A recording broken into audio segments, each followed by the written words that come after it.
Sermon 12 of Nahjul Balagah regards the victory of Jamal and the leader of the Muslimin. We're supposed to hold them dear, like a friend, as far as they are actually more than a mere political leader.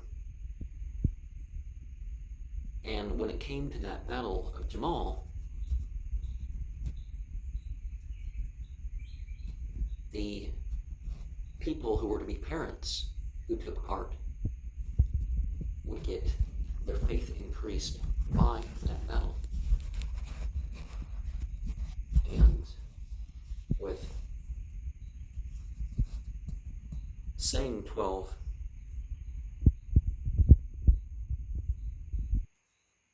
we're reminded that when a little bit of help is given to us, we should be grateful for it. We should show gratitude for the small help. And letter 12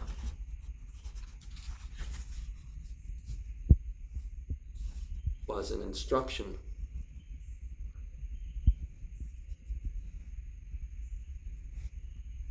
when Maktil bin Qais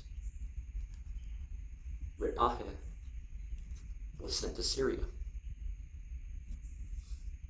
to be in charge of the 3,000 going forth there. And when it comes to battle, let our fear be towards God.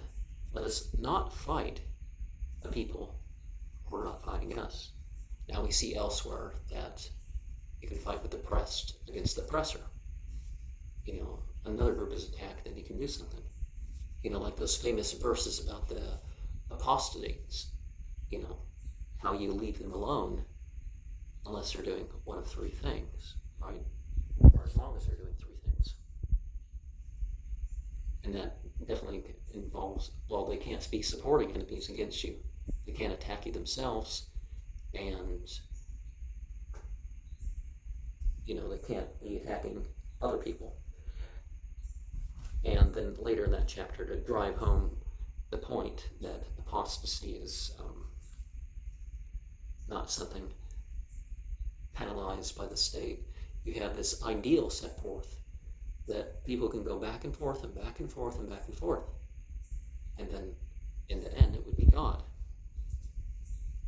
who would direct their fate. And one should hold back on orders. One of the 43 expeditions that Muhammad ordered or took part in, he just ordered an investigation, and the people just, let a massacre because they thought, we're have the potential for war, so why don't we go to war? And such was the blood money paid as a result that it almost bankrupted the state. But the important thing is that the state makes itself right in regards to the other countries or people or whatever you want to call it. And often victory doesn't come, or at least in a portion, because people aren't going gung-ho forward. And one of the things you see that's so foolish is in sporting events. People act like, the last basket won, or the last this is like, no. It all adds up. If a couple people played a little bit harder over here, then it would have been one. Not the one guy who missed a shot. It's not all on him. And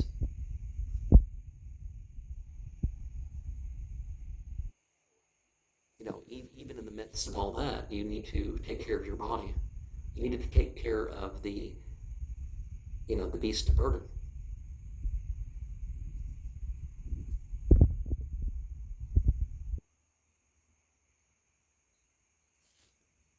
And you take a middle approach. You're not going to recklessly charge or do something, and you're not going to prevent yourself from doing anything either.